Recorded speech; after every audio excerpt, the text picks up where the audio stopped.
AR സ്മൃതി മുഖ്യ പ്രഭാഷണത്തിനായി doctor CV സുധീറിനെ ക്ഷണിക്കുന്നു.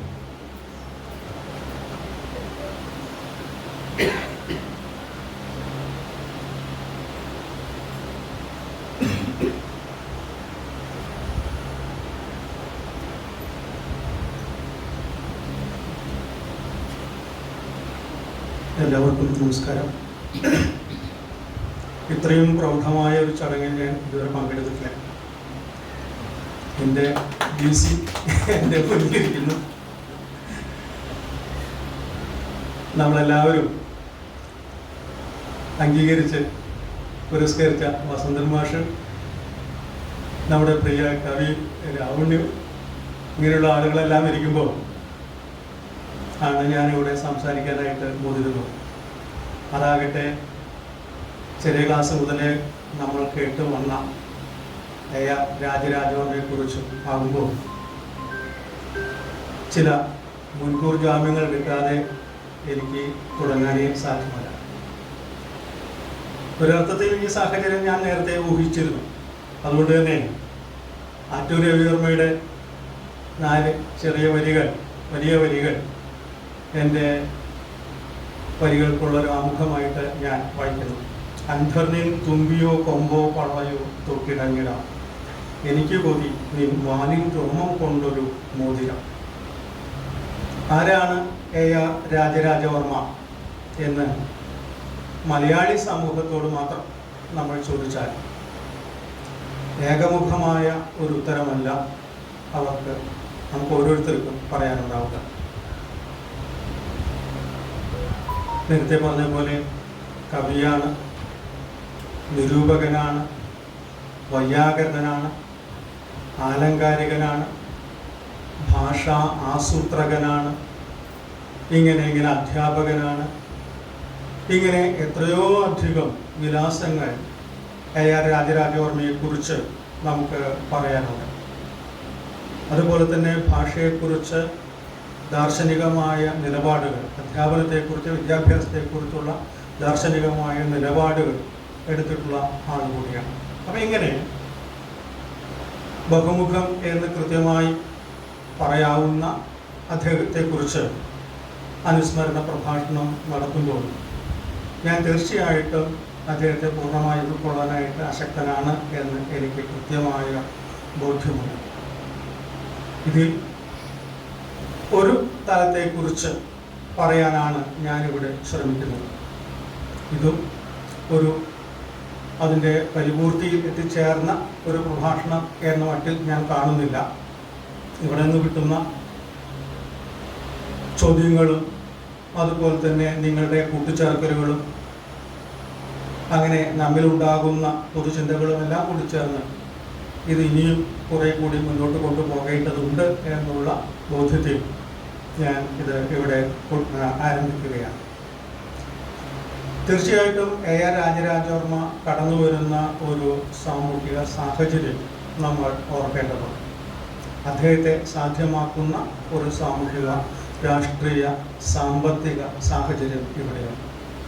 ഈ സാഹചര്യങ്ങളുടെ എല്ലാം വെളിച്ചത്തിൽ നമുക്ക് ഇന്നും AR രാജരാജവർമ്മയെ വായിക്കാനും വിലയിരുത്താനും അനുസ്മരിക്കാനും സാധിക്കുകയാണ്. ഇന്ന് വർത്തമാനകാലത്തിൽ നമ്മൾ, അല്ലെങ്കിൽ ഒരു നൂറ്റാണ്ടിന് ശേഷം നമ്മൾ ARനെ കാണുമ്പോൾ ആരാണ് ARനെ പഠിക്കാനായിട്ട് ഇന്ന് ലോകത്തിന് മുന്നിൽ എന്തെല്ലാമാണ് ഉള്ളത്? പ്രാഥമികമായി അദ്ദേഹം ബാക്കി വെച്ച പുസ്തകങ്ങൾ തീർച്ചയായിട്ടുമുണ്ട്. അതേപോലെ തന്നെ ഒരുപക്ഷെ അതിനേക്കാൾ അധികമായി ARനെ കുറിച്ച് എത്രയോ അധികം പഠനങ്ങൾ മലയാളത്തിൽ ഉണ്ടായിട്ടുണ്ട്. മലയാളം സർവകലാശാലയടക്കം മൾട്ടി വോള്യൂംസ് ആയിട്ടുള്ള പുസ്തകങ്ങൾ AR പഠനങ്ങളുമായി ബന്ധപ്പെട്ട് ഇവിടെ കൊണ്ടുവന്നു. അദ്ദേഹത്തിൻ്റെ പുസ്തകങ്ങളെല്ലാം ഇന്ന് നമുക്ക് മാർക്കറ്റിൽ ലഭ്യമാവുന്ന രീതിയിൽ ലഭ്യവുമാണ്. പുതിയ പ്രസിദ്ധീകരണങ്ങൾ നമ്മുടെ ഭാഷാ ഇൻസ്റ്റിറ്റ്യൂട്ട് അടക്കം സമ്പൂർണ്ണ കൃതികൾ പുറത്തിറക്കുകയും ചെയ്തിട്ടുണ്ട്. ഇതെല്ലാം കാണിക്കുന്നത് ഇന്നും AR വളരെ പ്രസക്തനായി മലയാളി സമൂഹത്തിനുള്ളിൽ ഇപ്പോൾ നിലനിൽക്കുന്നു എന്നുള്ളതാണ്. അത് ചെറിയ ക്ലാസ് മുതൽ ഗവേഷണ തലം വരെയുള്ള ഇടങ്ങളിൽ ഭാഷയുടെ അല്ലെങ്കിൽ മലയാളത്തിൻ്റെ വൈജ്ഞാനിക ലോകത്ത് മുഴുവൻ നിറഞ്ഞു നിൽക്കുന്ന ഒരു ബൃഹദാകാരമായി AR നിൽക്കുന്നു എന്നതിൻ്റെ തെളിവാണ് ഈ തരത്തിലുള്ള പഠനങ്ങളെല്ലാം തന്നെയും കാണിക്കുന്നത്. ARനെ കുറിച്ചുള്ള ഗവേഷണ പ്രബന്ധങ്ങൾ കേരളത്തിന് പുറത്തുമുള്ള വ്യത്യസ്തങ്ങളായ യൂണിവേഴ്സിറ്റികൾ ഇപ്പോഴും ഉണ്ടായിക്കൊണ്ടിരിക്കുന്നു. നമ്മുടെ TP ഗോപാല പണിക്കരെ പോലുള്ള ആളുകൾ, ഇതിപ്പോൾ മലയാളം യൂണിവേഴ്സിറ്റിയുടെ സർവകലാശാല DC ആകാൻ പോകുന്ന നമ്മുടെ CR പ്രസാദിനെ പോലുള്ള ആളുകൾ, അവരുടെ എല്ലാം തന്നെയും പഠനങ്ങളിൽ ഗവേഷണ പ്രബന്ധങ്ങൾ മിക്കവാറും ARനെ പുരസ്കരിച്ചാണ് എന്ന് നമുക്ക് കാണാനായിട്ട് സാധിക്കുന്നത്. NK മേരിയെ പോലുള്ള ആളുകളുടെ ഗവേഷണ പ്രബന്ധം അത് കാലടിയിൽ നിന്നും വന്നതാണ്. മലയാള വ്യാകരണ സിദ്ധാന്തങ്ങൾ AR രാജരാജവർമ്മയ്ക്ക് ശേഷം എന്നാണ്. എങ്ങനെയാണ് ARന്റെ കാലത്തിന് ശേഷം മലയാള വ്യാകരണ ലോകം, സൈദ്ധാന്തിക പക്ഷം എങ്ങനെയാണ് മുന്നോട്ട് പോയത് എന്നാണ്. അവിടെയും തിരിച്ചറിയുന്നത് ARൽ നിന്നുകൊണ്ടാണ് മലയാള വ്യാകരണം മുന്നോട്ട് നീങ്ങിയത് എന്ന് തന്നെയാണ്. അപ്പം അത്തരത്തിൽ AR ഇന്നും പ്രസക്തനാകുന്ന ഒരു ആളാണ് എന്ന് തന്നെയാണ് പറഞ്ഞു വരുന്നത്. നമ്മുടെ വ്യാകരണം അടക്കമുള്ള സാങ്കേതിക പദങ്ങളെക്കുറിച്ചുള്ള പഠനവും തെളിയിച്ചത് ഇത്തരത്തിൽ അദ്ദേഹത്തിൻ്റെ ആ ദീർഘവീക്ഷണത്തെ തന്നെയാണ് എന്നാണ്. കുറച്ച് കാര്യം കൂടി ഇവിടെ ആമുഖം എന്ന നിലയിൽ പറയേണ്ടതുണ്ട് എന്ന് തോന്നുന്നു. കേരള വാണിജ്യത്തിന് ശേഷം ഞാനിവിടെ പറയുന്നത് രാജരാജവർമ്മ എന്ന വൈയാകരണനെ മുൻനിർത്തിയാണ്. അവിടെ ഏറ്റവും പ്രധാനപ്പെട്ടത് എന്ന നിലയിൽ ഞാനിപ്പോൾ കാണുന്നത് കേരള പാണിനീയമാണ്. കേരള പാണിനീയത്തിന് ശേഷം മലയാളത്തിൽ ഉണ്ടായ വ്യാകരണ കൃതികൾ ഏതെല്ലാമാണ്? 2019 അടക്കം ആദിനാഥ് ഗോപിയുടെ വ്യാകരണ ഗ്രന്ഥങ്ങൾ നമുക്ക് സമഗ്രം എന്ന് പറയാവുന്ന മറ്റുള്ള 300, 400, 500 പുറങ്ങളുള്ള വ്യാകരണ ഗ്രന്ഥങ്ങൾ മലയാളത്തിൽ ഇപ്പോഴും ഉണ്ടാകുന്നു. ഒരു 10-20 വ്യാകരണ ഗ്രന്ഥങ്ങളെങ്കിലും നമുക്ക് ആ ഗണത്തിൽ എടുത്തു പറയാം. അതേപോലെ തന്നെ ഭാഷാ പഠനങ്ങളാകട്ടെ നൂറുകണക്കിന് എന്ന് തന്നെ പറയേണ്ടിയിരിക്കുന്നു. അത് വ്യാകരണവും ഭാഷാശാസ്ത്രവും ഭാഷാചരിത്രവും ഒക്കെ ഉൾപ്പെടുന്ന അങ്ങനെ പല തരത്തിൽ നമുക്ക് പറയാവുന്നു. അതിൽ തന്നെയും പിന്നെയും പല ഉപവിഭാഗങ്ങൾ നമുക്ക് കൽപ്പിക്കാൻ സാധിക്കുന്ന മറ്റുള്ള ഇപ്പോൾ ധൈഷണിക ഭാഷാശാസ്ത്രം എന്ന മട്ടിലൊക്കെ പറയാവുന്ന മറ്റുള്ള പല ഏരിയകളിൽ വളരെ സജീവമായ ഒരു വൈജ്ഞാനിക ലോകം നമുക്ക് മലയാളത്തിന് ഇന്നും ഈ വ്യാകരണവുമായി ബന്ധപ്പെട്ടും അവകാശപ്പെടാനുണ്ട് എന്ന് തന്നെയാണ് കാണിക്കുന്നത്. ഇത്തരമൊരു സാഹചര്യത്തിൽ എങ്ങനെയാണ്, എന്തുകൊണ്ടാണ് നമ്മൾ ഇന്നും ARനെ ആലോചിക്കുന്നത് എന്നതാണ് ചോദ്യം. മലയാളി സമൂഹം ലോകത്തിലെ മറ്റേത് സമൂഹത്തിനോടൊപ്പവും അല്ലെങ്കിൽ പലപ്പോഴും അതിനേക്കാൾ മുൻപേ നടക്കുന്ന ഒരു സമൂഹമാണ് എന്ന് നമുക്ക് ഒരു സംശയവുമില്ല. ലോകത്തിലെ ഏത് വൈജ്ഞാനിക വിഷയവും ആവാഹിച്ചെടുക്കാനും അത് ജീവിതത്തിൽ പ്രയുക്തമാക്കാനും അതിനനുസൃതമായി മുന്നോട്ട് പോകാനും ചിന്തിക്കാനും ഒക്കെ സാധിക്കുന്ന ഒരു സമൂഹം തന്നെയാണ് മലയാളം. നമ്മുടെ കൃത്രിമ ബുദ്ധി അടക്കമുള്ള ആർട്ടിഫിഷ്യൽ ഇൻ്റലിജൻസ് അടക്കമുള്ള വിഷയങ്ങളെക്കുറിച്ച് ഇന്ന് മലയാളത്തിൽ തന്നെ നമുക്ക് പുസ്തകങ്ങളും ലഭ്യമാണ്. അത്തരമൊരു സാഹചര്യത്തിൽ AR അത്രമേൽ പ്രസക്തനായ ഒരാളാണോ എന്ന് തിരിച്ച് ഒരു ചോദ്യം ചോദിക്കാവുന്നതാണ്. എന്നാൽ നമ്മൾ നേരത്തെ പറഞ്ഞ ഈ പുസ്തകങ്ങളുടെ ആ വലിയ പരമ്പരകളുടെ പശ്ചാത്തലത്തിൽ നമ്മൾ നോക്കുമ്പോൾ ARനെ കുറിച്ചുള്ള ഒരു വ്യാകരണ ചർച്ച, മലയാളത്തിലൊരു പുതിയ വ്യാകരണ ചർച്ച ആരംഭിക്കുന്നതും ഒടുങ്ങുന്നതും ഇങ്ങനെ ഒരു പോയിന്റിൽ തന്നെയാണ് എന്നുള്ളതാണ് അദ്ദേഹത്തിൻ്റെ പ്രാധാന്യം. അത് എന്തുകൊണ്ട് അങ്ങനെയാകുന്നു എന്നുള്ള കാര്യമാണ് നമ്മൾ അന്വേഷിക്കേണ്ടത്. അവിടെ മലയാളി അല്ലെങ്കിൽ വർത്തമാനകാല മലയാളി സമൂഹം, കേരള സമൂഹം എന്താണ് ഇനി ചെയ്യേണ്ടതായിട്ടുള്ളത് എന്നുള്ള അന്വേഷണം കൂടി പ്രസക്തമാണ് എന്ന് തോന്നുന്നു.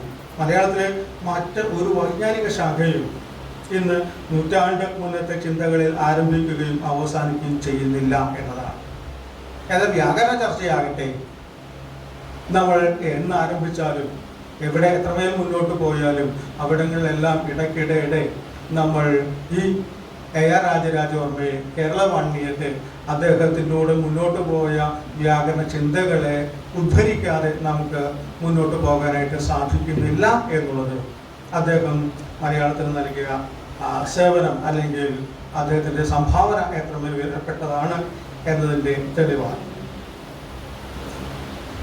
പാരമ്പര്യ ബോധവും അതേപോലെ തന്നെ ആധുനിക ബോധവും ഒരേ അളവിൽ ഒരേ അളവിൽ എന്ന് തന്നെ പറയാം. ചിലപ്പോഴൊക്കെ ഈ ആധുനിക ബോധം കുറച്ചുകൂടി മുന്നിട്ട് നിൽക്കുന്നില്ലേ എന്ന് തന്നെ നമുക്ക് തോന്നും. ഇത്തരത്തിൽ ഈ രണ്ടിൻ്റെയും കൃത്യമായ ഒരു മേളനം നമുക്ക് AR കാണാനായിട്ട് സാധിക്കുന്നുണ്ട്. ഇതിനെക്കുറിച്ച് AR രാജവർമ്മയുടെ ഈ രചനാ പദ്ധതിയെക്കുറിച്ച് NV കൃഷ്ണവാര്യർ അദ്ദേഹത്തിൻ്റെ പഠനത്തിൽ ഇങ്ങനെ പറയുന്നുണ്ട്. NV കൃഷ്ണവാര്യരുടെ സംസ്കൃത വ്യാകരണത്തിന് കേരള പാണിനിയുടെ സംഭാവന എന്ന പുസ്തകത്തിൽ പറയുന്നത് ഇങ്ങനെയാണ്: പഴയ പാരമ്പര്യത്തിലുള്ള ഒരു വ്യാകരണ പണ്ഡിതനായിരുന്നില്ല AR രാജരാജവർമ്മ. ആധുനികമായ ഇന്തോ യൂറോപ്യൻ ഭാഷകളുടെ താരതമ്യ വ്യാകരണം അദ്ദേഹത്തിൻ്റെ വ്യാകരണ വീക്ഷണത്തെ യാഥാസ്ഥിതികത്വത്തിൻ്റെ മരവിച്ച ചട്ടക്കൂട്ടിൽ നിന്ന് മോചിപ്പിക്കുകയും യുക്തിഭദ്രതയും ശാസ്ത്രീയതയും വൈശദ്യവും വിശാലതയും ആ വീക്ഷണത്തിന് നൽകുകയും ചെയ്തു എന്ന് നിരീക്ഷിക്കുന്നത്. അങ്ങനെ നിരീക്ഷിക്കുന്നിടത്ത് അദ്ദേഹം ഉപയോഗിച്ച രചനാ പദ്ധതിയെക്കുറിച്ചുള്ള കൃത്യമായ ബോധ്യമാണ്. ആ രചനാ പദ്ധതികളുടെ പുതുമയും അതിൻ്റെ തെളിമയുമാണ് അവിടെ NV പറഞ്ഞത് എന്ന് നമുക്ക് കാണാനായിട്ട് സാധിക്കും. ARഉം ഈ രചനാ പദ്ധതിയെക്കുറിച്ച് കൃത്യമായ ബോധ്യമുള്ള ആൾ തന്നെയാണ്. ഒരർത്ഥത്തിൽ ARനെ ഏറ്റവും അധികം പുതുക്കിയത് AR അല്ലാതെ മറ്റൊരാളുമല്ല. AR തന്നെയാണ് ARനെ പുതുക്കിയത്, പരിവർത്തിപ്പിച്ചത്.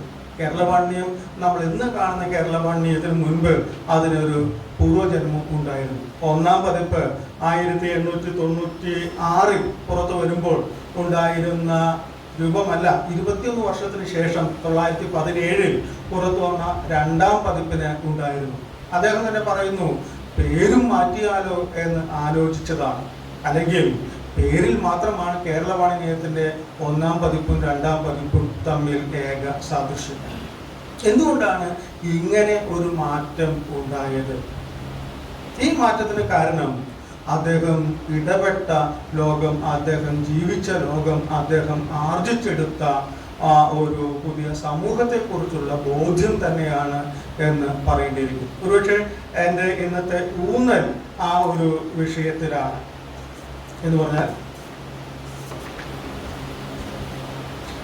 വ്യാകരണ രംഗത്തെ ജനാധിപത്യവാദി എന്ന ഒരു തലക്കെട്ട് കൊണ്ടാണ് എനിക്ക് ARന് പറയാനായിട്ട് തോന്നുന്നത്.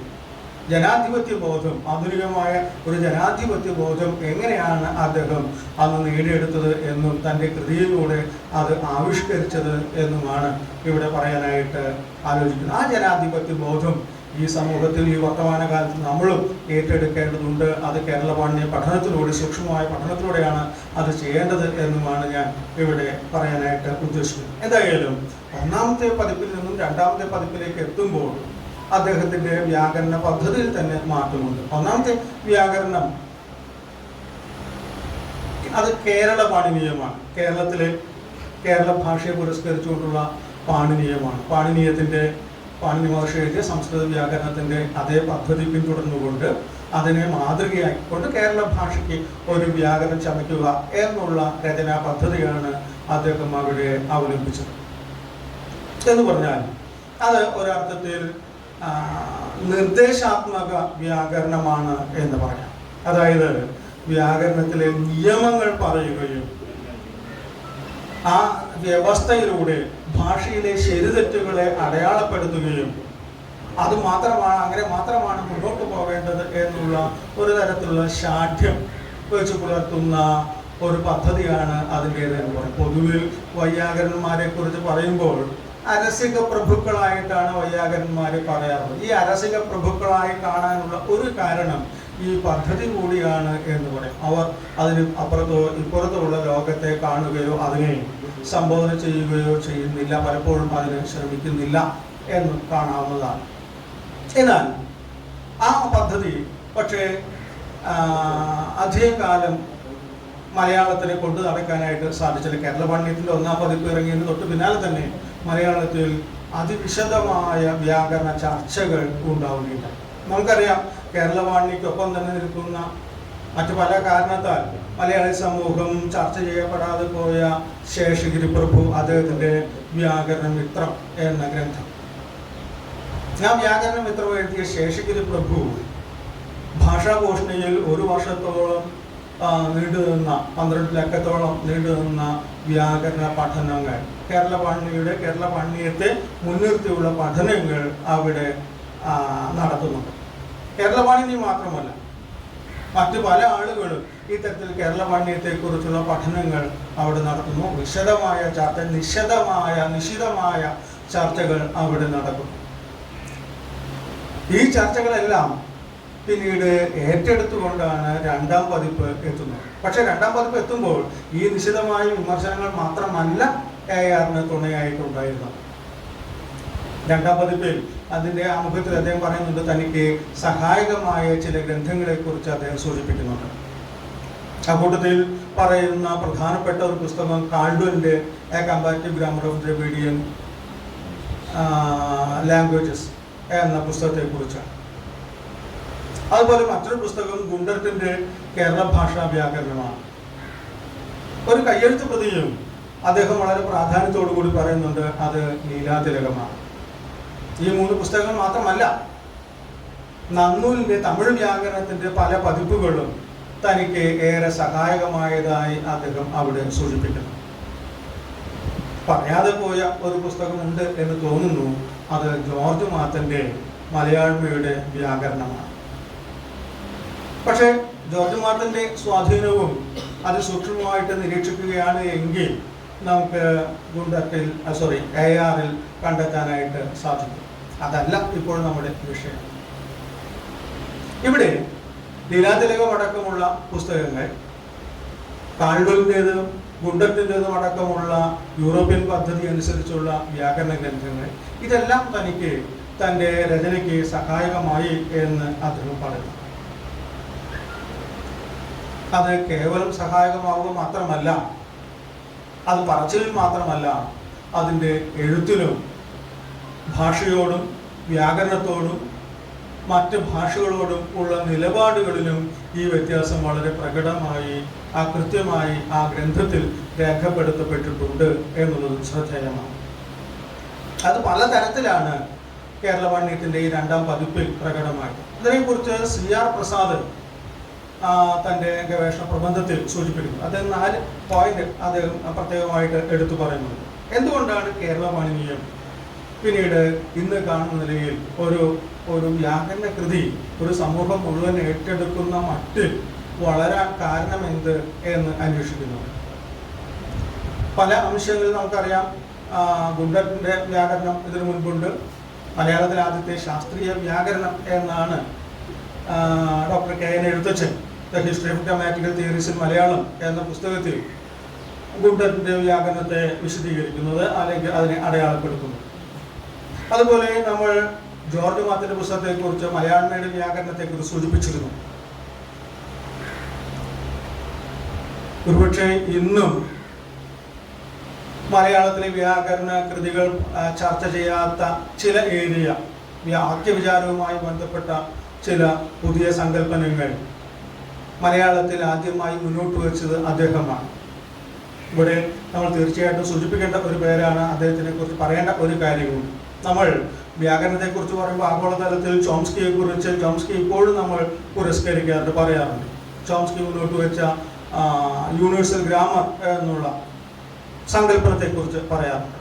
മലയാളത്തിലും തമിഴിലും തെലുങ്കിലും ഇംഗ്ലീഷിനും ഓരോ ഭാഷയ്ക്കുമുള്ള പ്രത്യേകം വ്യാകരണം, അതിനെക്കുറിച്ച് നമുക്കറിയാം. പക്ഷേ അങ്ങനെ അതിനെക്കുറിച്ച് മാത്രമല്ല, ഈ ഭാഷകൾക്കെല്ലാം ബാധകമാകുന്ന ഒരു വ്യാകരണം ഉണ്ട്.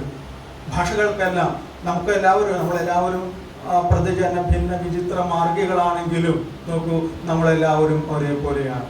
കണ്ണും കാലും കയ്യും മൂക്കും ചിന്തയും ഇതെല്ലാം മിക്കവാറും ഒരേ തരത്തിലാണ്. ഇതേ തരത്തിൽ ഈ ഭാഷകൾക്കും പൊതുവായിട്ടുള്ള സമാനമായ ചില സാമാന്യ ലക്ഷണങ്ങളുണ്ട്. ആ ലക്ഷണങ്ങളെ മുൻനിർത്തിയുള്ള വ്യാകരണം, അതിനെയാണ് ചോംസ്കി യൂണിവേഴ്സൽ ഗ്രാമർ എന്ന് പറയുന്നത്. ആ യൂണിവേഴ്സൽ ഗ്രാമറിൻ്റെ വ്യവസ്ഥകൾക്കുള്ളിൽ തന്നെയാണ് മലയാളം എന്ന് ജയശീലനെ പോലുള്ള ആളുകൾ അവരുടെ പഠനങ്ങൾ തെളിയിക്കുകയും ചെയ്തിട്ടുണ്ട്. ഇത് ചോംസ്കി പറയുന്നത് 1950കളിലാണ്. എന്നാൽ അതിനും ഒരു നൂറ്റാണ്ട് മുൻപ് തന്നെ നമ്മുടെ ജോർജ് മാത്തൻ തൻ്റെ മലയാളമയുടെ വ്യാകരണത്തിൽ 2 തരം വ്യാകരണമുണ്ട്. ഒന്ന് സാമാന്യ വ്യാകരണവും മറ്റൊന്ന് വിശേഷ വ്യാകരണവും എന്ന് പറയുന്നു. അതിൽ സാമാന്യ വ്യാകരണം ഈ ഭാഷകൾക്കെല്ലാം ഒരേപോലെ ബാധകമാകുന്ന ചോംസ്കി പിന്നീട് പറഞ്ഞ യൂണിവേഴ്സൽ ഗ്രാമർ എന്നുള്ള ആശയം തന്നെയാണ്. വിശേഷ വ്യാകരണം അതാണ് നമ്മളിവിടെ പറയുന്ന കേരള പാണിനീയം, കൈരളി ശബ്ദാനുശാസനം, അല്ലെങ്കിൽ വ്യാകരണ മിത്രം, ഇങ്ങനെയുള്ള ഭാഷയുടെ ഒരു പ്രത്യേക ഭാഷയുടെ വ്യാകരണ പുസ്തകം എന്നുള്ള അർത്ഥത്തിലാണ് അത് പറയുന്നത്. എന്തായാലും ഇങ്ങനെയുള്ള ആശയാവലി മുന്നോട്ട് വെച്ച ജോർജ് മാത്തൻ വാക്യങ്ങളെക്കുറിച്ച്, വാക്യങ്ങളുടെ പലതരം ഘടനാബന്ധങ്ങളെക്കുറിച്ച് ഒക്കെ വളരെ ബോധ്യത്തോടു കൂടി തിരിച്ചറിയുന്നുണ്ട്. ഒരേ വാക്യം തന്നെ എങ്ങനെയാണ് അതിന് വ്യത്യസ്തങ്ങളായ അർത്ഥങ്ങൾ വന്നു ചേരുന്നത് എന്നതിനെക്കുറിച്ച് ചർച്ച ചെയ്യുന്നു. ഒരുപക്ഷെ കേരളപാണിനിയം ചർച്ച ചെയ്യാത്ത ഒരു വിഷയം പോലുമാണ് അത് എന്ന് പറയാം. അവൻ അവളെ പോലെ പാടില്ല, അവൻ അവളെ പോലെ പാടില്ല എന്ന ഈ വാക്യം നമുക്ക് എല്ലാവർക്കും വളരെ പെട്ടെന്ന് കാര്യം മനസ്സിലാകുന്നുണ്ട്. പക്ഷെ ഒന്നുകൂടി അതൊന്ന് ചിന്തിക്കൂ. അവിടെ ആ വാക്യത്തിന് കൃത്യമായ അർത്ഥം എന്താണ് എന്ന് ചോദിച്ചാൽ നമ്മളൊന്ന് ആശങ്കപ്പെട്ടേക്കും. അവൻ അവളെ പോലെ പാടില്ല, രാമൻ കൃഷ്ണനെ പോലെ പാടില്ല. അപ്പൊ ആരാണ് പാടുക, ആരാണ് പാടാത്തത്? ഇതിലൊരാൾ പാടുന്ന ആളും ഒരാൾ പാടാത്ത ആളുമല്ലേ? ആരാണത്? രാമനുമാകാം, കൃഷ്ണനുമാകാം, അല്ലേ? ഈ ഒരു ആശങ്ക നമുക്ക് നേരത്തെ ഉണ്ടായില്ല. ചിലപ്പോൾ എങ്ങനെയുമാകാം, രണ്ടുപേരും പാടും. രാമൻ കൃഷ്ണനെ പോലെ പാടില്ല, രാമൻ ഉഗ്രനായിട്ട് പാടും, മനോഹരമായിട്ട് പാടും, അങ്ങനെ കൃഷ്ണൻ പാടില്ല. കൃഷ്ണനെ പോലെ തന്നെ രാമനും പാടില്ല, പക്ഷെ രാമൻ പാടും, പക്ഷെ കുറച്ച് അക്രമമാണ്, അങ്ങനെ അത്രയും അക്രമമൊന്നും കൃഷ്ണൻ കാണിക്കില്ല. ഇങ്ങനെ പല വ്യാഖ്യാന സാധ്യതകൾ ആ ഒറ്റ വാക്യത്തിന് ഉണ്ട്. അത്ര ചെറിയ വാക്യമല്ല അത് എന്നാണ് പറഞ്ഞു വന്നത്. അവിടെ എന്താണ്? രണ്ട് നാമങ്ങളും ഒരു ക്രിയാനിഷേധവുമാണ് അവിടെയുള്ളത്. എത്ര ലളിതം! ഘടകങ്ങൾ വളരെ ലളിതമാണ്, പക്ഷേ അത് ഉണ്ടാക്കിയ, അതിനെ സാധ്യമാക്കിയ ഘടന വ്യത്യസ്തമാണ്. അവൾ എന്നോട് സധൈര്യം പോകാൻ പറഞ്ഞു, അവൾ എന്നോട് സധൈര്യം പോകാൻ പറഞ്ഞു. നോക്കൂ, ഈ വാക്യത്തിന്റെ അർത്ഥം എന്താണ്? ആർക്കാണ് ധൈര്യമുള്ളത്?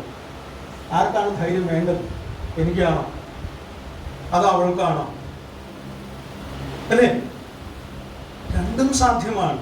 അവൾ എന്നോട് സധൈര്യം പറഞ്ഞു ഞാൻ പോകണം. നമ്മൾ എന്ന് തിരിച്ചറിയുന്ന കാലത്ത് അങ്ങനെ അവൾ ആ ഒരു ധൈര്യം വീണ്ടെടുത്തിരിക്കുന്നു എന്ന് നമ്മൾ തിരിച്ചറിയുന്നുണ്ട്. അങ്ങനെ അവളിലാണ് ധൈര്യമുള്ളത്. ഞാൻ പേടിച്ചിരിക്കുകയാണ്, അപ്പോൾ അവൾ എന്നോട് പറഞ്ഞു, എടാ നീ പേടിക്കുന്നുണ്ട്, നീ പോകൂ. വാക്യം ഒന്നു തന്നെ, എത്ര ലളിതമായ വാക്യം. പക്ഷെ ഈ വാക്യങ്ങൾ സാധ്യമാകുന്നത്, അതിനെ സാധ്യമാക്കുന്നത് വ്യത്യസ്തങ്ങളായ ഘടകങ്ങളാണെന്നും അതിലൊരു ആന്തരിക ഘടനയുണ്ടെന്നും ആ ആന്തരിക ഘടന വ്യത്യസ്തമായത് കൊണ്ടാണ് ഈ വാക്യങ്ങൾക്ക് വ്യത്യസ്തങ്ങളായ അർത്ഥങ്ങൾ വന്നു ചേർന്നത് എന്നും ഇന്ന് നമ്മൾ ഘടനാ വ്യാകരണത്തിന്റെ പദ്ധതികൾ അനുസരിച്ചുകൊണ്ട് ചോംസ്കിയെ മറ്റും ഉദ്ധരിച്ചുകൊണ്ട് നമുക്ക് വളരെ എളുപ്പത്തിൽ പറയാനായിട്ട് സാധിക്കുന്നു. പക്ഷേ നമുക്ക് മലയാളിക്ക് വേണമെങ്കിൽ ചോദിക്കാം, ഈ ചോംസ്കിയൊക്കെ എന്നാ വന്നത്, എന്നാ ഉണ്ടായത്? അതിനു മുൻപേ നമുക്ക് ആരുണ്ട്? നമ്മുടെ ഈ പറയുന്ന ജോർജ് മാത്തൻ ഇവിടെ ഉണ്ട്, അതുപോലെ തന്നെ നമ്മുടെ ശേഷഗിരി പ്രഭു ഉണ്ട്. ഇങ്ങനെയുള്ള ബോധ്യം, വാക്യത്തെക്കുറിച്ചുള്ള പുതുബോധ്യങ്ങൾ അവർ ഉണ്ടാക്കി എടുക്കുകയുണ്ടായി. എന്തായാലും മറ്റു പല കാരണങ്ങൾ കൊണ്ട് നമുക്ക് വേണ്ടത്ര ജോർജ് മാത്തനെ വായിക്കാനായിട്ട് സാധിച്ചിട്ടില്ല.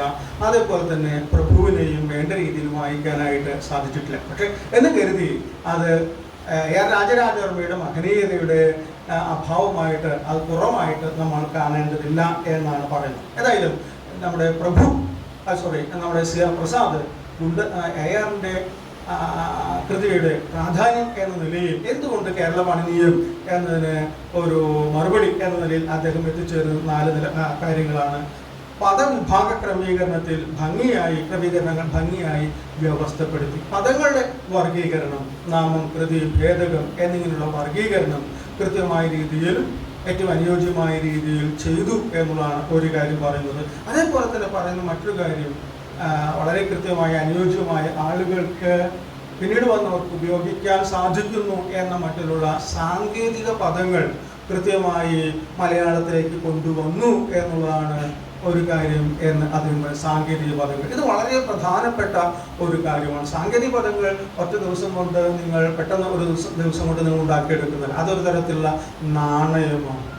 ആ നാണയത്തിൻ്റെ വിനിമയ മൂല്യം അത് എങ്ങനെ ഉണ്ടാക്കിയെടുക്കുന്നു, അത് എത്ര കാലം നിലനിൽക്കുന്നു എന്നുള്ളതെല്ലാം വളരെ പ്രധാനപ്പെട്ട ഒരു കാര്യമാണ് എന്നതാണ്. അത്തരത്തിലുള്ള പുതിയ നാണയങ്ങളെ, സാങ്കേതിക പദങ്ങളാകുന്ന നാണയങ്ങളെ ഉണ്ടാക്കിയെടുക്കാനും അതിൻ്റെ മൂല്യശോഷണം വരാതെ കൊണ്ട് നടക്കാനും സാധിച്ചു എന്നുള്ളതാണ്. ഈ സമയത്താണ് നമ്മൾ മതനെ പോലുള്ള ആളുകളെ ഓർക്കേണ്ടത്. മൗണ്യം പോലുള്ള നിരാധാര നില തുടങ്ങിയ സാങ്കേതിക പദങ്ങൾ ഒരുപക്ഷെ നിങ്ങൾ വ്യാകരണം പഠിക്കുന്ന കൂട്ടത്തിൽ നിങ്ങൾ കേട്ടിരിക്കാം, പക്ഷേ മലയാളി സമൂഹം അത് ഏറ്റെടുത്തില്ല എന്നുള്ളതാണ്.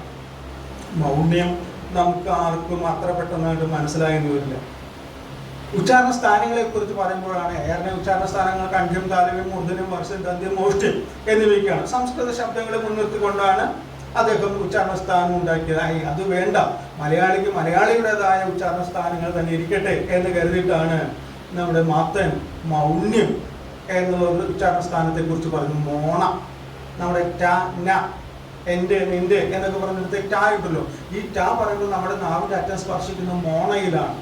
ആ മോണ ഉച്ചാരണ സ്ഥാനമായിട്ടുള്ള വർണ്ണം എന്നുള്ള മട്ടിലാണ് അവയെ മൗണ്യം എന്ന് വിളിക്കുന്നത്. ടാ എന്നും നാ എന്നും ഒരു ഖരവും ഒരു അനുനാസികവും. പക്ഷെ അതിനെ വിളിച്ചത് വർഷഖരം, വർഷ അനുനാസികം എന്നിങ്ങനെയാണ് വിളിച്ചത്. അപ്പൊ ഇങ്ങനെ മറ്റ് സാങ്കേതിക പദങ്ങൾ മറ്റു പലതും അവിടെ ഉണ്ടായിരുന്നെങ്കിലും അതൊന്നും നാണ്യപ്പെട്ടില്ല. ഏറെ സാങ്കേതിക പദങ്ങളാണ് നാണ്യപ്പെട്ടത്. അതിന് കാരണം ഒരു മലയാളിത്വം അവയ്ക്ക് ഉണ്ടായിരുന്നു എന്ന് പറയും. അല്ലെങ്കിൽ നമ്മൾ മലയാളിത്വത്തെ ഇന്ന് തിരിച്ചറിയുന്നത് ഈ ARലൂടെ കൂടിയാണ്, അദ്ദേഹം മുന്നോട്ട് വെച്ച സാങ്കേതിക പദങ്ങളിലൂടെ കൂടിയാണ് എന്ന് പറയാം. അതേപോലെ തന്നെ മറ്റൊരു സവിശേഷത, അദ്ദേഹം ഈ വ്യാകരണ നിയമങ്ങൾ ഓർമ്മിക്കാൻ ഒരു എളുപ്പം എന്നുള്ള മട്ടിൽ എന്ന് തന്നെ നമുക്ക് പറയാം, കാരിക രൂപത്തിൽ എഴുതി എന്നുള്ളതാണ്. പാഠ്യരൂപത്തിലാണ് മിക്കവാറും വ്യാകരണ നിയമങ്ങളെല്ലാം അദ്ദേഹം ആവിഷ്കരിച്ച് 194 കാരികകളിലൂടെ വ്യാകരണ നിയമങ്ങൾ അദ്ദേഹം ആവിഷ്കരിക്കുന്നു. ഇങ്ങനെ പാഠ്യവ്യാകരണത്തിന്റെ ആവശ്യമുണ്ടോ എന്ന് നിങ്ങൾ ആശങ്കിക്കുന്നുണ്ട് എങ്കിൽ 2005 ഇറങ്ങിയ കേരള ഭാഷാ വ്യാകരണം എന്ന EVN നമ്പൂതിരിയുടെ വ്യാകരണത്തിലേക്ക് നിങ്ങൾ നോക്കൂ. അവിടെയും ഈ പറയുന്ന കാരികാരൂപത്തിൽ തന്നെയാണ് അദ്ദേഹം വ്യാകരണം തയ്യാറാക്കിയിരിക്കുന്നത്. എന്ന് മാത്രമല്ല, ആ വ്യാകരണം സാധാരണ വ്യാകരണമല്ല എന്നും അദ്ദേഹം പറയുന്നു. തൻ്റെ വ്യാകരണം ഒരു കേമപ്പെട്ട വ്യാകരണമാണ് എന്ന് അദ്ദേഹം പറഞ്ഞു. എന്താണ് കേമത്വം? അദ്ദേഹം തൻ്റേത് കേമത്വമാണ് കേമമാണ് എന്ന് പറയുമ്പോൾ അതേസമയം തന്നെ ARന്റെ വ്യാകരണം എങ്ങനെയാണ് അന്ന് വേറിട്ട് നിന്നത് എന്നും പറയുന്നുണ്ട്. പരമ്പരാഗതമായ വ്യാകരണ ബോധത്തിൽ നിന്നും യൂറോപ്യൻ അല്ലെങ്കിൽ ആധുനിക ബോധം ഉൾക്കൊണ്ടുകൊണ്ടുള്ള ആധുനിക ബോധത്തിന്റെ ഭാഗമായിട്ടുള്ള ഒരു വ്യാകരണമാണ് ARന്റെ വ്യാകരണം, കേരള പാണിനീയം എന്ന് അദ്ദേഹം പറയുന്നു. അദ്ദേഹം പറയുക മാത്രമല്ല, എന്തുകൊണ്ടാണ് എന്ന് നമുക്കത് അന്വേഷിക്കുകയും ചെയ്യേണ്ടതുണ്ട്. എങ്ങനെയാണ് അത് ആധുനിക ബോധത്തെ ഉൾക്കൊള്ളുന്ന വ്യാകരണമായിട്ട് മാറുന്നത് എന്ന് നമുക്ക് വഴി അന്വേഷിക്കും. എന്തായാലും തൻ്റെ വ്യാകരണം പക്ഷെ അവിടെ നിൽക്കുന്നില്ല. അതിൽ നിന്നും മുന്നോട്ട് പോയി അമേരിക്കൻ ഭാഷാശാസ്ത്ര പദ്ധതിയായ ചോംസ്കി മുന്നോട്ട് വെച്ച രചനാന്തരണ പ്രചനക വ്യാകരണത്തെ മറ്റും ഉൾക്കൊള്ളുന്ന മറ്റുള്ള ഒരു വ്യാകരണമാണ് തൻ്റേത്, തൻ്റെ വ്യാകരണം എന്ന് അദ്ദേഹം അവിടെ പറയുകയും അഭിമാനിക്കുകയും ചെയ്യും. അങ്ങനെ ഉള്ള ഓരോ തീർത്തും പുതിയ ഒരു കാലത്തിന്റെ പുതിയൊരു ലോകത്തിന്റെ വ്യാകരണം എഴുതുമ്പോഴും അദ്ദേഹവും ഈ പാഠ്യപദ്ധതി തന്നെ കാരികാരൂപം തന്നെ ഉപയോഗിച്ചു എന്നുള്ളത് അത്ര മോശപ്പെട്ട രൂപമല്ല അത് എന്നെൻ്റെ തെളിവാണ് എന്ന് പറയാം. പെട്ടെന്ന് ഈ നിയമങ്ങളെല്ലാം ഓർത്തെടുക്കാനുള്ള ഒരു എളുപ്പം കൂടി അവിടെ ഉണ്ട് എന്ന് നമുക്ക് പറയാനായിട്ട് സാധിക്കും. ഇവിടെ നമ്മൾ പറഞ്ഞു ബഹുസ്വരമായ ഒരു ലോകത്തെയാണ് രാജരാജവർമ്മയുടെ വ്യാകരണം മുന്നോട്ട് വയ്ക്കുന്നത്. ഈ ബഹുസ്വരമായ ലോകം, ഈ ബഹുസ്വരത എന്നുള്ളത് നമുക്ക് പക്ഷേ ഒരു പഴയകാല മൂല്യത്തിൽ കാണാനായിട്ട് സാധ്യമല്ല, പഴയകാല അധികാര വ്യവസ്ഥയിൽ കാണാനായിട്ട് സാധ്യമല്ല.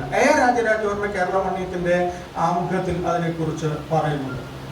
മറ്റൊന്നുമല്ല, രാജാധിപത്യത്തിൻ്റെ കാലം കഴിഞ്ഞു, ഇനി വരാനിരിക്കുന്നത് പ്രജാധിപത്യത്തിൻ്റെ കാലമാണ് എന്ന് തിരിച്ചറിയുകയും അതിനനുസൃതമായ ഒരു വ്യാകരണമാണ് ഇവിടെ ഉണ്ടായി വരേണ്ടത് എന്ന് അദ്ദേഹം നിരീക്ഷിക്കുകയും ചെയ്യുന്നുണ്ട്. അതിനനുസൃതമായാണ് തൻ്റെ വ്യാകരണം, ആദ്യ വ്യാകരണത്തിൽ നിന്നും ഇപ്പോഴത്തെ ഈ വ്യാകരണം മാറി വന്നത് എന്നും അദ്ദേഹം പറയുന്നു.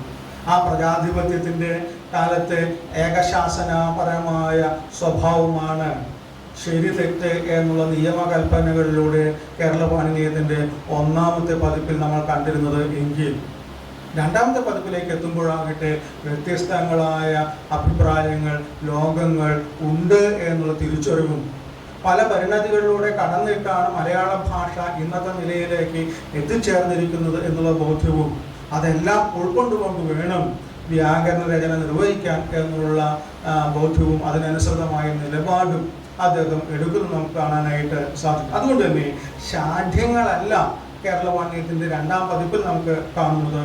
വ്യത്യസ്തങ്ങളായ വാദഗതികൾ ഒരേ സമയം നമുക്ക് കേരള പാണ്ഡ്യത്തിൽ കാണാനായിട്ട് സാധിച്ചേക്കാം. ഒരുപക്ഷെ പലപ്പോഴും ഈ വ്യത്യസ്തങ്ങളായ വാദഗതികൾ, കാഴ്ചസ്ഥാനങ്ങൾ അത് തന്നെയാണ് പുതിയ കാലത്ത് നമ്മൾ അദ്ദേഹത്തിനെതിരെയുള്ള ഒരു ആരോപണമായിട്ട് ഉന്നയിക്കുന്നത്. അദ്ദേഹം ഒരിടത്ത് പറഞ്ഞ കാര്യം പിന്നീട് ഒരുപക്ഷെ അത് തിരുത്തി അതിൽ നിന്ന് വ്യത്യസ്തമായ നിലപാടിലേക്ക് എത്തിച്ചേർന്ന് കാണാനായിട്ട് സാധിക്കും എന്നൊക്കെയാണ് പറയുന്നത്. ഏറ്റവും ചെറിയ ഉദാഹരണമായിട്ട് പറയാറുള്ളത് 6 ഭാഷാ നയങ്ങൾ എന്ന് പറയുന്ന ആ പ്രയോഗം തന്നെ സംഖ്യാവിശേഷണം ചേർന്നാൽ ക്ലീബേ വേണ്ട ബഹുക്കുറി എന്ന് പിന്നീട് ഒരിടത്ത് പറയുന്നു. സംഖ്യാവിശേഷം ചേർന്നാൽ അങ്ങനെ ബഹുവചന പ്രത്യേകം ചേർക്കേണ്ട. എൻ്റെ കയ്യിൽ 3 പേനകളുണ്ട് എന്ന് നമ്മൾ പറയില്ല. എൻ്റെ കയ്യിൽ 3 പേനയുണ്ട് എന്നേ പറയുള്ളൂ. എൻ്റെ വീട്ടിൽ പക്ഷേ 2 പൂച്ചക്കുട്ടികളുണ്ട് എന്ന് പറഞ്ഞേക്കും. 2 പൂച്ചക്കുട്ടി എന്ന് പറഞ്ഞാലും മതി. പക്ഷെ പൂച്ചക്കുട്ടികൾ ഉണ്ട്, അങ്ങനെ അത് ക്ലീബമല്ല, ജഡമാണ്, അപ്രാണിയാണ് എന്നുള്ളതുകൊണ്ടൊക്കെയാണ് അങ്ങനെയൊക്കെ സംഭവിക്കുന്നത്. എന്തായാലും ഈ 6 നയങ്ങൾ എന്ന് പറയുന്നിടത്ത് ഈ പിന്നീട് പറയുന്ന ഈ നയത്തിന് വിരുദ്ധമായ നിലയിൽ ബഹുജന പ്രത്യയം അവിടെ ചേർത്തു എന്നിങ്ങനെയൊക്കെയുള്ള ചില ആരോപണങ്ങളുണ്ട്. അത് നമുക്ക് ഈ പറയുന്ന ബഹുസ്വരമായ നിലപാടുകൾ എന്ന നിലയിൽ നമുക്ക് അതിനെ കണ്ടെത്തിയാൽ മതിയാകും എന്നാണ് പറഞ്ഞു വരുന്നത്. ഇവിടെ നമ്മൾ ഭാഷയെക്കുറിച്ചുള്ള അദ്ദേഹം പുലർത്തുന്ന നിലപാട് വളരെ പ്രധാനപ്പെട്ടതാണ്. അന്നത്തെ സാമൂഹിക സാഹചര്യത്തിൽ വളരെ വ്യത്യസ്തങ്ങളായ ഭാഷോൽപത്തി വാദങ്ങൾ അതിശക്തമായ രീതിയിൽ ഇവിടെ ഉണ്ടായിരുന്നു. അതിലേറ്റവും പ്രബലമായത് സംസ്കൃതജന്യവാദം എന്നുള്ള വാദം. സംസ്കൃതത്തിൽ നിന്നാണ് മലയാളം ഉണ്ടായി വന്നത് എന്നുള്ള വാദം.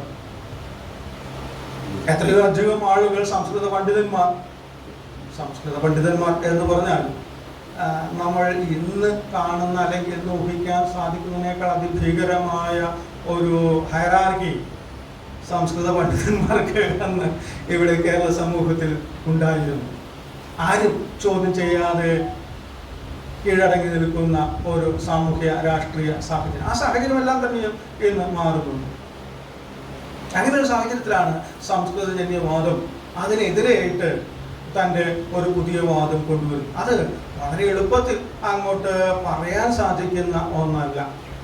ഒന്നാം പതിപ്പിൽ ഇല്ലാതിരുന്ന ആ വാദം 21 വർഷത്തിന് ശേഷം രണ്ടാം പതിപ്പിൽ എത്തിയപ്പോഴാണ് അത് ARന് പറയാനായിട്ട് സാധിക്കുന്ന ഒരു സാഹചര്യം എത്തിച്ചേർന്നു. ആ സാഹചര്യം ഒരുക്കുന്നതിൽ തീർച്ചയായിട്ടും ലീലാതിലകം വളരെ വലിയ പങ്ക് വഹിച്ചിട്ടുണ്ട്. ആ ലീലാതിലകത്തിൻ്റെ വീണ്ടെടുപ്പ് അല്ലെങ്കിൽ കണ്ടെടുക്കൽ, അത് വായിക്കാനും അതിൻ്റെ മറ്റ് സാധ്യതകളിലേക്കുള്ള കടന്നുചെല്ല്, ഇതെല്ലാമാണ് അവിടെ ARന് ബലം നൽകിയത് എന്ന് പറയും. അതേപോലെ തന്നെ തീർച്ചയായിട്ടും ഗുണ്ടർട്ടിൻ്റെ വ്യാകരണം ഇത്തരത്തിലുള്ള ഒരു ചരിത്രബോധം AR ഉണ്ടാക്കിയിട്ടുണ്ട് എന്ന് പറയാം. എങ്ങനെയാണ് ഗുണ്ടർട്ടിൻ്റെ വ്യാകരണം ARൽ ചരിത്രബോധം ഉണ്ടാക്കുന്നത്? ഗുണ്ടർട്ട് പറയുന്ന ഏത് വ്യാകരണ നിയമവും പറയുന്നത് നമ്മുടെ പഴയ പ്രാചീന കൃതികളിൽ നിന്നും ഉദാഹരണങ്ങൾ എടുത്തു വെച്ചുകൊണ്ടാണ്.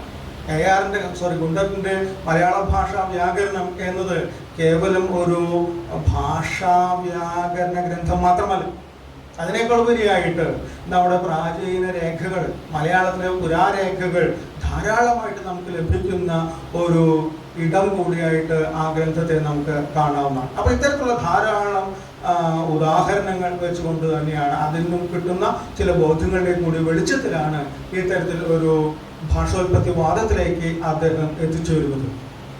ഈ ഭാഷോൽപത്തി വാദത്തെക്കുറിച്ച് പറയുമ്പോഴും അവിടെയും നമ്മൾ ഒരു യൂറോസെൻട്രിക് ആയിട്ടുള്ള ഒരു ആധർമ്മണ്യ ബോധം നമ്മൾ വെച്ച് പുലർത്തുന്നു. യൂറോപ്പ് പറഞ്ഞാൽ അത് കേമമായി അല്ലെങ്കിൽ കേമമായ കാര്യങ്ങൾ അവർക്ക് പറയാനായിട്ട് സാധിക്കുകയുള്ളൂ എന്നൊരു ചിന്ത ഒരു ഘട്ടത്തിലുണ്ടായിരുന്നു.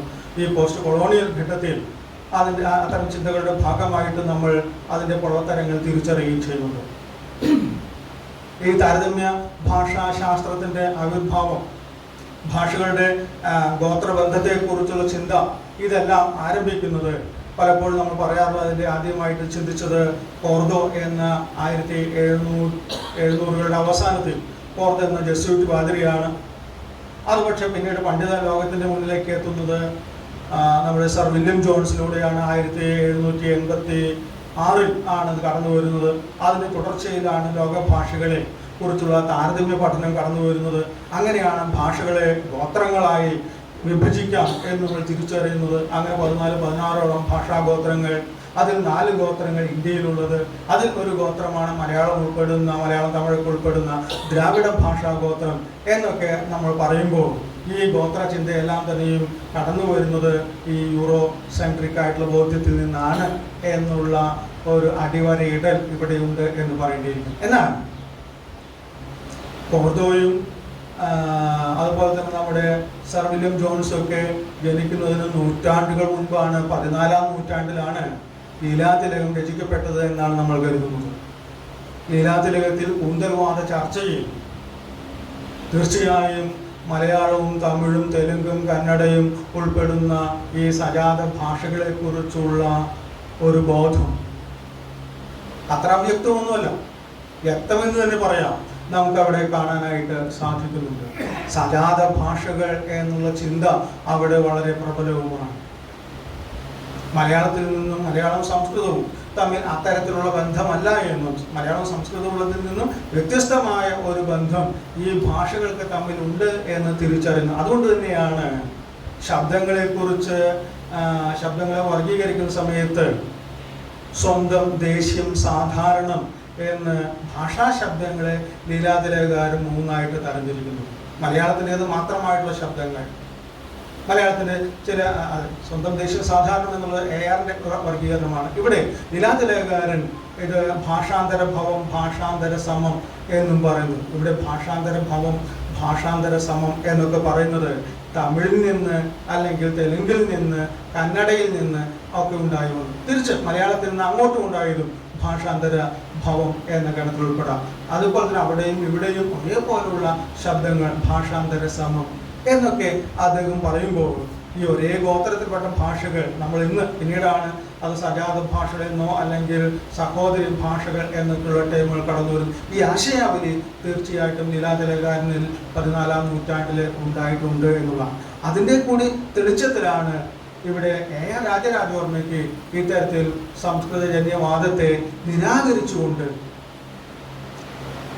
ഒരു പുതിയ വാദം, കൊടുന്തമിഴായിൽ നിന്നാണ് മലയാളം ഉണ്ടായി വന്നത് എന്നുള്ള വാദം ഉന്നയിക്കേണ്ടി വരുന്നു. തീർച്ചയായിട്ടും ഇന്ന് നമ്മൾ അതിലും ചെറിയ ചില തിരുത്തലുകളെല്ലാം ഉണ്ടാക്കിയെടുക്കുന്നുണ്ട്. അവിടെ കൊടുന്തമിഴ് എന്ന് പറയുന്ന ഒന്നിനെ നമ്മൾ ഇന്ന് കാണുന്ന മട്ടിൽ വലിയ ഒരു രൂപമായിട്ട് കാണേണ്ടതില്ല. ഭാഷകൾ പരിണമിച്ചു കൊണ്ടിരിക്കുന്ന ഒന്നാണ്, പരിണാമിയാണ്. ഈ പറയുന്ന പ്രോട്ടോ ദ്രവിഡിയൻ ലാംഗ്വേജ് ഈ ദ്രാവിഡ ഗോത്രത്തിൽപ്പെട്ട ഭാഷകൾക്കെല്ലാം ആധാരമായിട്ടുള്ള ഒരു ഭാഷ, അത് കുറേ കാലം അങ്ങനെ തുടർന്നു. പുതിയ കാലങ്ങളിലേക്ക്, പുതിയ ഇടങ്ങളിലേക്ക്, പുതിയ ഭൂപ്രദേശത്തേക്ക്, പുതിയ സാമൂഹിക സാഹചര്യങ്ങളിലേക്ക് മാറിയപ്പോൾ അതിനനുസൃതമായ രീതിയിൽ അവരുടെ ഭാഷയിലും സ്വാഭാവികമായ മാറ്റങ്ങൾ വന്നു ചേരുന്നു. ഒരു വെജിറ്റേറിയനായ ഒരാളോട് ഒരു കടലിലെ 10 ഇനം മത്സ്യത്തിൻ്റെ പേര് പറയൂ എന്ന് ഇവിടെ വെച്ച് തന്നെ ചോദിച്ചാൽ പലപ്പോഴും അവർക്ക് പറയാൻ ബുദ്ധിമുട്ടായിരിക്കും. കടലിലെ ആണോ, പുഴയിലെ ആണോ, കായലിലേതാണോ എന്ന് തിരിച്ചറിഞ്ഞു എന്ന് വരില്ല. 10 മത്സ്യം, അനി അതൊക്കെ പോട്ടെ, 10 മത്സ്യങ്ങളുടെ പേര് പറഞ്ഞാൽ പോലും ചിലപ്പോൾ പറ്റിയെന്ന് വരില്ല. കാരണം അവരവരുടെ അനുഭവ മണ്ഡലമാണ്. ഇങ്ങനെ ഭൂമിശാസ്ത്രപരമായ പുതിയ സാഹചര്യങ്ങളിലേക്ക് നമ്മൾ ചേക്കേറുമ്പോൾ അന്നത്തെ മനുഷ്യർ നമുക്ക് തീർച്ചയായിട്ടും ഊഹിക്കാം, നമ്മൾ ഇന്ന് കളിയാക്കി പറയുന്ന പെറുക്കികളായിരുന്നു. വിഭവങ്ങൾ പ്രകൃതിയിൽ നിന്നും അതേപടി സമാഹരിച്ച് ജീവിച്ചു പോകുന്ന ആ സമൂഹത്തിന് ഒരേയിടത്ത് അധികകാലം ജീവിക്കാനായിട്ട് സാധ്യമല്ല. ജിപ്സി സമൂഹം പുതിയ ഇടങ്ങളിലേക്ക് പോകുമ്പോൾ പുതിയ സാഹചര്യമാണ്. ആ സാഹചര്യത്തിനനുസരിച്ച്, അവിടുത്തെ വിഭവങ്ങൾക്കനുസരിച്ച്, അവിടെ നേരിടുന്ന വെല്ലുവിളികൾക്കനുസരിച്ച് ഉള്ള മാറ്റം അവരുടെ ഭാഷയിലും സ്വാഭാവികമായും വന്നു ചേരും. അത്തരത്തിലുള്ള മാറ്റം വന്നു ചേർന്നിട്ടാണ് വ്യത്യസ്തങ്ങളായ ഭൂപ്രദേശങ്ങളിൽ താമസിക്കുന്ന ജനതയ്ക്ക് വ്യത്യസ്തങ്ങളായ ഭാഷകൾ ഉണ്ടായി വന്നത്. ഈ ഒരു ബോധ്യത്തിൽ നമ്മൾ ചിന്തിക്കുമ്പോൾ നമ്മുടെ മലയാളത്തിൻ്റെ ക്ലാസിക്കൽ പദവി നമ്മൾ നേടിയെടുക്കാൻ ഇത്രയും വൈകിയതയും അതുപോലെ തന്നെ നമ്മുടെ ഈ സംഘസാഹിത്യം അത് നമ്മുടേതോ അവരുടേതോ അവർക്ക് അല്ലെങ്കിൽ തിരിച്ച് അതങ്ങനെ വിട്ടുകൊടുത്തതിൽ നമ്മൾ ഇപ്പോൾ കുറച്ച് വേവലാതിപ്പെടേണ്ടതല്ലേ എന്നൊക്കെ ചിന്തിക്കേണ്ടിയിരിക്കുന്നു എന്നുള്ളതാണ്. ഓക്കെ, ഇത്തരത്തിൽ ഭാഷയെക്കുറിച്ചുള്ള ഒരു പൊതുബോധ്യം ഉണ്ടാക്കിയെടുക്കാനായിട്ട് സാധിച്ചു എന്നുള്ളത് വളരെ പ്രധാനപ്പെട്ട ഒരു കാര്യമാണ്. ഇതിനെ കൂടി ഇതിനെ വളരെ തുറവിയോടുകൂടി ഉൾക്കൊള്ളാനായിട്ട് സാധിച്ചു എന്നുള്ളതാണ് AR രാജരാജവർമ്മയുടെ മേന്മയായിട്ട് ഞാൻ ഇവിടെ പറയുന്നു. AR ഇവിടെ കേരള പാണ്ഡിത്യം തയ്യാറാക്കുന്ന സമയത്ത് അല്ലെങ്കിൽ വ്യാകരണ കൃതി രചിക്കുന്ന സമയത്ത് ഇവിടെ തീർച്ചയായിട്ടും വ്യാകരണ കൃതികൾ പലതും ഇവിടെ ഉണ്ടായിരുന്നു. അക്കൂട്ടത്തിൽ നമ്മളിവിടെ പറഞ്ഞ പ്രധാനപ്പെട്ട കുണ്ടന്റെ വ്യാകരണമുണ്ട്. അതാണ് മലയാളത്തിലെ ആദ്യത്തെ ശാസ്ത്രീയ വ്യാകരണം എന്ന് പറയുന്നു. മലയാളത്തിലേക്ക് ആദ്യത്തെ വ്യാകരണം അത് ജോർജ് മാത്തന്റെ വ്യാകരണമാണ്. അതേപോലെ തന്നെ പാച്ചുമൂത്തതിന്റെ കേരള ഭാഷാ വ്യാകരണം, പൗർണ്ണി നെടുങ്ങാടിയുടെ കേരള കൗമുദി, ഇങ്ങനെ ധാരാളം വ്യാകരണ കൃതികൾ ഉണ്ടായിരുന്നു. എന്നിട്ടും എന്തുകൊണ്ടാണ് നമുക്ക് കേരള പാണിനിയം വേണ്ടി വന്നത്? അതേപോലെ ഉണ്ടായിരുന്ന വ്യാകരണ കൃതികളെ മറികടക്കുന്ന ഒരു വ്യാകരണമായിട്ട് ഇത് മാറിയത് എങ്ങനെയാണ്? ഭാഷയെക്കുറിച്ചുള്ള ഒരു സമഗ്രത ബോധം ആണ് അതിന് ARനെ കേരള പാണ്ഡിത്യത്തെ സാധ്യമാക്കിയത് എന്ന് പറയാം. പലപ്പോഴും നേരത്തെ പറഞ്ഞ ഭാഷോൽപത്തി ചിന്തയായിട്ടുള്ളൂ, സംസ്കൃതത്തിൽ നിന്നുമാണ് മലയാളം ഉണ്ടായി വന്നത് എന്നുള്ള ചിന്ത ഈ പറഞ്ഞ വ്യാകരണ കൃതികളിൽ പല തരത്തിൽ പ്രതിഫലിച്ചിരുന്നു എന്നുള്ളതാണ്. അത് മലയാളി സമൂഹത്തെ അഡ്രസ് ചെയ്യുന്നതിൽ അത് അത്ര കണ്ട് വിജയിച്ചിരുന്നു എന്ന് മാത്രമല്ല, അന്നത്തെ വ്യാകരണത്തിന്റെ ഒരു പദ്ധതി നമ്മുടെ മുകുന്ദൻ ഒരിടത്ത് പറയുന്നുണ്ട്, കടൽക്കാക്കകൾ കപ്പിത്താന് വഴി കാട്ടുന്നില്ല.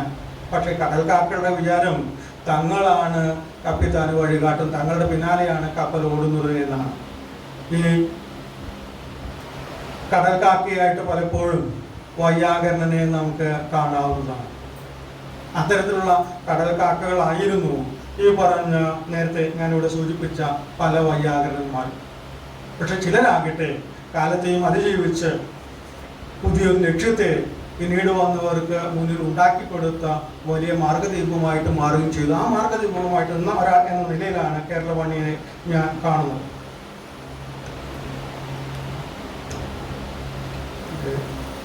സമയത്തിന്റെ ഒരു പ്രശ്നമുണ്ട്, ഞാൻ കുറച്ചധികം പറയാം എന്ന് കരുതിട്ട് തന്നെയാണ് വന്നത്.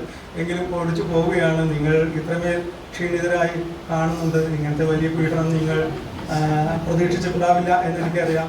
കഥ, കവിത ഇതിനെക്കുറിച്ചൊക്കെ ആകുമ്പോൾ നമുക്ക് എങ്ങനെ ആസ്വദിക്കാനായിട്ട് കുറെ കൂടി ഉണ്ടാവും. പക്ഷെ എനിക്കങ്ങനെ ഇല്ല കേട്ടോ. ഞാൻ രസിച്ച് തന്നെയാണ് ഇവിടെ ഇങ്ങനെ ഈ കാര്യങ്ങൾ പറയുന്നത്. ഓക്കെ, വ്യാകരണ രംഗത്തെ ഒരു ജനാധിപത്യ വാദി എന്നുള്ള നിലയിലേക്ക് നമ്മൾ ഇദ്ദേഹത്തെ കാണുമ്പോൾ എങ്ങനെയാണ് നമുക്ക് എന്തെല്ലാം മാറ്റങ്ങളാണ് അദ്ദേഹം ഒരു ജനാധിപത്യവാദി എന്നുള്ള നിലയിൽ അദ്ദേഹം കൊണ്ടുവന്നത്? ജനാധിപത്യം തീർച്ചയായിട്ടും ആധുനികമായ ഒരു ചിന്താഗതിയുടെ കൂടി ഭാഗമാണ്. ആധുനികമായ ചിന്താഗതികൾ എങ്ങനെയാണ് ബഹുസ്വരമായ സമൂഹത്തെ അവിടെ അഡ്രസ് ചെയ്യുന്നുണ്ട് എന്ന് നമുക്ക് കാണാവുന്നതാണ്.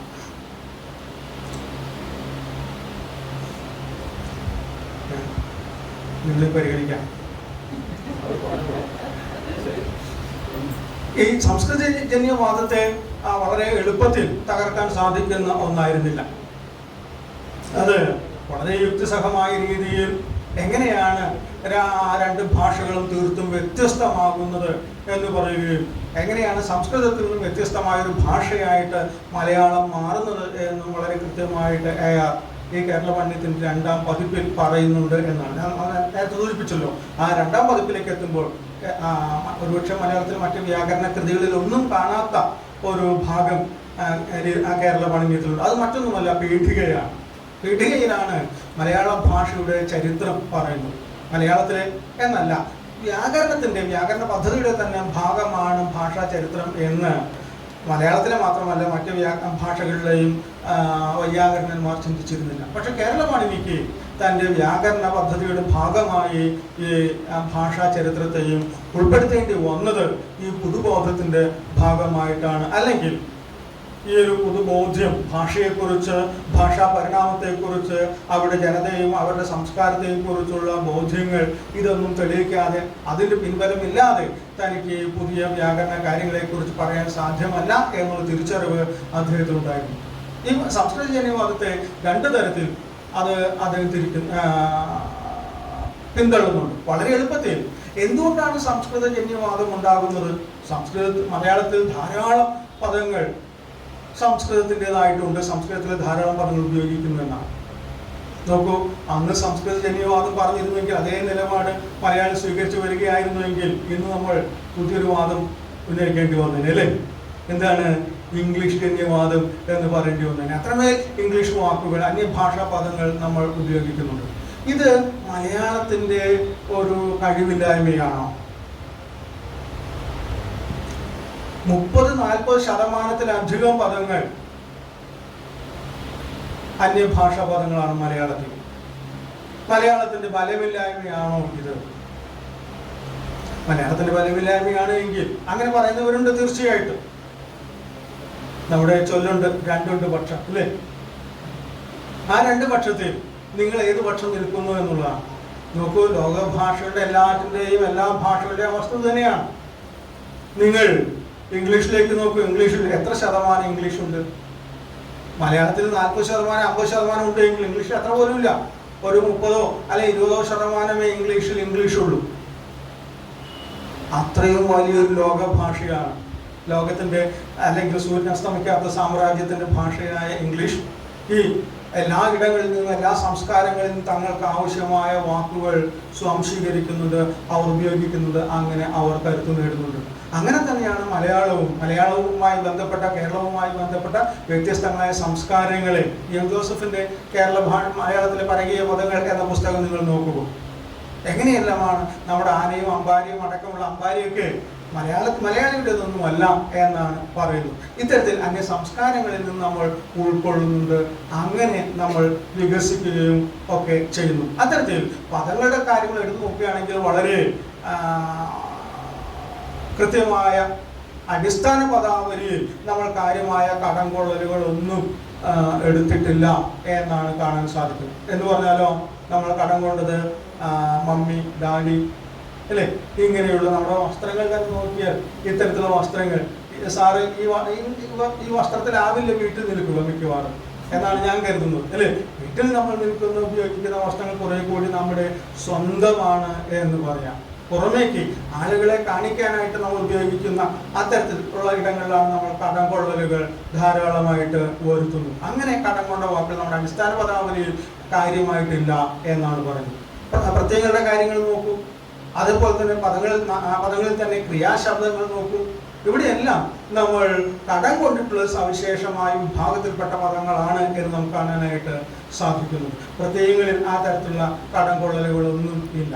അപ്പൊ അത്തരത്തിൽ പദങ്ങളെ മുൻനിർത്തി അദ്ദേഹം പറയുന്നു സംസ്കൃതത്തിൽ നിന്നാണ് മലയാളം ഉണ്ടായി വന്നതെന്ന് പറയാനായിട്ട് സാധ്യമല്ല. അതേപോലെ തന്നെ വ്യാകരണ വ്യവസ്ഥകളെ മുൻനിർത്തി സംസ്കൃതത്തിലെ വ്യാകരണ വ്യവസ്ഥയും ഭാഷയിലെ, കേരള ഭാഷയിലെ അല്ലെങ്കിൽ മലയാളത്തിലെ വ്യാകരണ വ്യവസ്ഥകളും തമ്മിലുള്ള വ്യത്യാസം. വിഭക്തി ഉറയ്ക്കുക, ഭക്തിയും വിഭക്തി എന്ന കവിത നമുക്ക് ഓർമ്മയുണ്ട്, അല്ലേ? വള്ളത്തോളിന്റെ. എന്താണ് അവിടെ വിഭക്തി? അങ്ങനെ വിഭക്തി ആർക്കെ ഉറയ്ക്കൂ?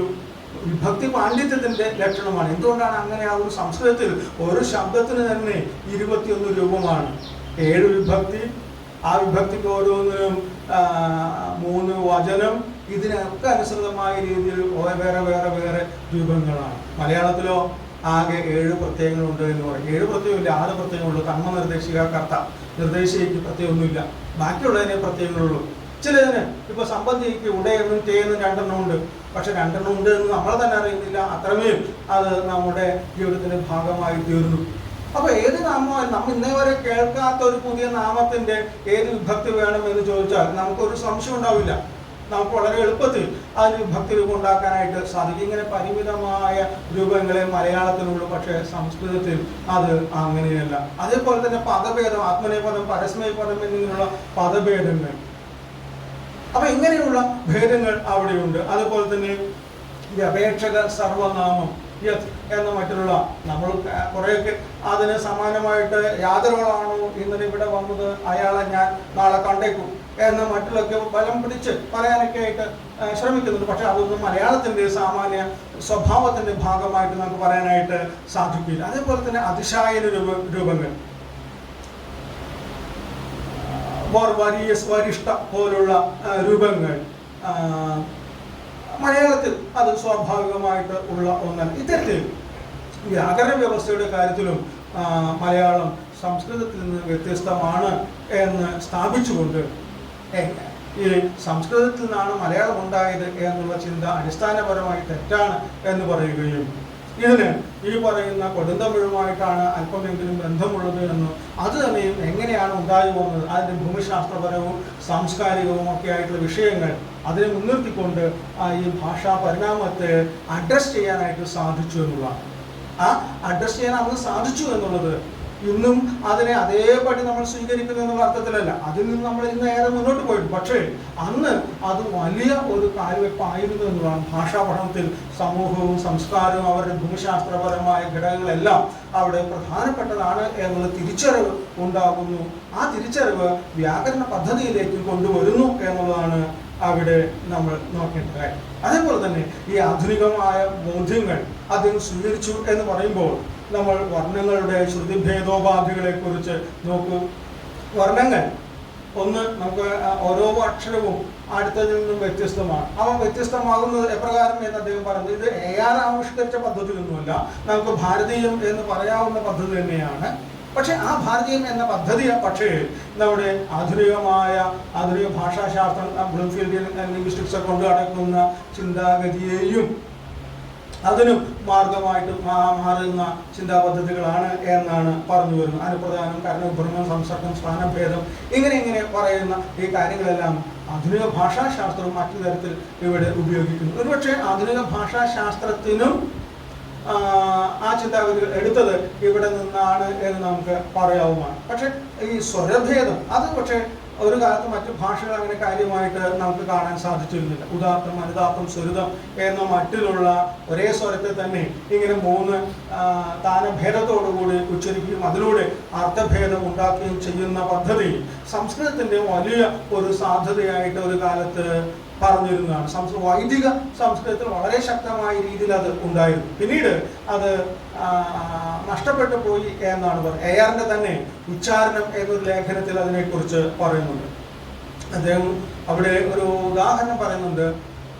ലോകനാഥൻ എന്ന ശബ്ദത്തെ ഉദാഹരിച്ചുകൊണ്ടാണ് പറയുന്നത്. അഹംചത്വം ച രാജേന്ദ്ര ലോകനാഥ ഉപാവി ഷഷ്ടി തൽപുരുഷോ ഭവാൻ ബഹുപ്രീഹിരഹം രാജൻ. അല്ലെങ്കിൽ രാജാവേ, ഞാനും നീയും ലോകനാഥന്മാരാണ്.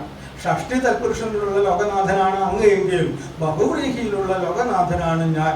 എന്താണ് ലോകത്തിന്റെ നാഥൻ? ലോകനാഥൻ എന്നുള്ളത് നമുക്കിങ്ങനെ ലോകത്തിന്റെ നാഥൻ എന്ന് പറയാം. അതേപോലെ തന്നെ മറ്റൊരർത്ഥം ലോകം തന്നെ നാഥനായിട്ടുള്ളവൻ എന്നും നമുക്ക് പറയാനായിട്ട് സാധിക്കും. ലോകം തന്നെ നാഥനായിട്ടുള്ള ഒരു നിസ്വനാണ് അല്ലെങ്കിൽ മഹാരാജാവേ ഈ ഞാൻ, അങ്ങാകട്ടെ ഈ ലോകത്തിന്റെ മുഴുവൻ നാഥനാണ്. ഇങ്ങനെ ആ ലോകനാഥ ശബ്ദത്തിൽ ഈ പറയുന്ന വിവിധങ്ങളായ അർത്ഥങ്ങൾ ഉൾക്കൊള്ളിക്കാനായിട്ട് സാധിച്ചത് ഈ സ്വരഭേദം ഒഴിവായതോടുകൂടിയാണ് എന്ന് പറയുന്ന അങ്ങനെ കവികളുടെ ശ്ലേഷഭ്രമവും മറ്റു നിമിത്തമാണ് ഇത്തരത്തിൽ സ്വരഭേദം അവിടെ സംസ്കൃതത്തിൽ ഇല്ലാതായി പോയത് എന്ന് ഉച്ചാരണം എന്ന ലേഖനത്തിൽ അദ്ദേഹം നിരീക്ഷിക്കുന്നുണ്ട്. അത് എത്രമേൽ മറ്റ് കാരണങ്ങളും ഒക്കെ അവിടെ ഉണ്ടാകും. എന്തായാലും ഇത്തരത്തിൽ ഉള്ള വ്യത്യാസങ്ങൾ മലയാളവും സംസ്കൃതവും തമ്മിലുണ്ട് എന്ന് അദ്ദേഹം എടുക്കുന്നുണ്ട്. ഇനി നമ്മൾ പറയുന്ന സാങ്കേതിക പദങ്ങൾ പലതരത്തിൽ നമ്മൾ സൂചിപ്പിച്ചതാണ്.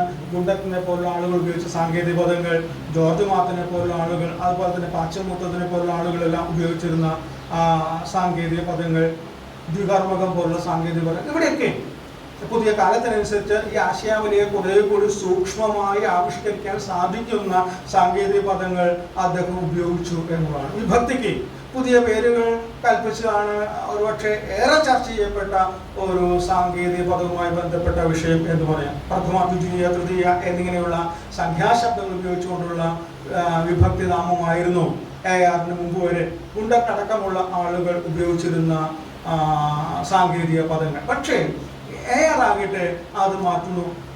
നമ്മൾക്കെല്ലാവർക്കും വളരെ പരിചിതമാണ് നിപ്രസം, ഉപ്രസം, അല്ലേ? നമ്മുടെ തന്മനിർദ്ദേശിക കർത്ത പ്രതിഗ്രാഹിക കർമ്മമേ എന്ന മറ്റുള്ള നിർദ്ദേശിക പ്രതിഗ്രാഹിക ഉദ്ദേശിക സംയോജിക എന്ന മറ്റുള്ള പേരുകൾ കൽപ്പിക്കുന്നു. ആ പേര് എന്തുകൊണ്ട് പുതിയ പേരുകൾ കടന്നു വരുന്നു? സംസ്കൃതത്തിലെ വ്യാകരണ വ്യവസ്ഥ അല്ലെങ്കിൽ വിഭക്തി വ്യവസ്ഥയിൽ നിന്നും വ്യത്യസ്തമാണ് മലയാളത്തിലെ വിഭക്തി വ്യവസ്ഥ എന്നുള്ള ചിന്ത തന്നെയാണ് ഇതിന് കാരണമാകുന്നത്. അവിടെ 4 കാരണം അദ്ദേഹം അക്കമിട്ട് നിരത്തുന്നു. പക്ഷെ ആ 4 കാരണത്തിനും അപ്പുറത്ത് പിന്നെയും കാരണങ്ങൾ അദ്ദേഹം തിരിച്ചറിയുന്നുണ്ട്. ആ തിരിച്ചറിവ് മറ്റ് അതിന്റെ വിശദീകരണങ്ങളിൽ വ്യാഖ്യാനങ്ങളിൽ അദ്ദേഹം കൊടുക്കുകയും ചെയ്യുന്നു. അവിടെയും ചില പ്രശ്നങ്ങളുണ്ട്. തീർച്ചയായിട്ടും കേരളവാണിയും നമുക്ക് ഒരു തരത്തിലുള്ള മാറ്റം കൂടാതെ അതേപടി തന്നെ ഇന്നും സ്വീകരിക്കേണ്ട ഒരു കൃതിയാണ് എന്നല്ല പറഞ്ഞു വരുന്നത്.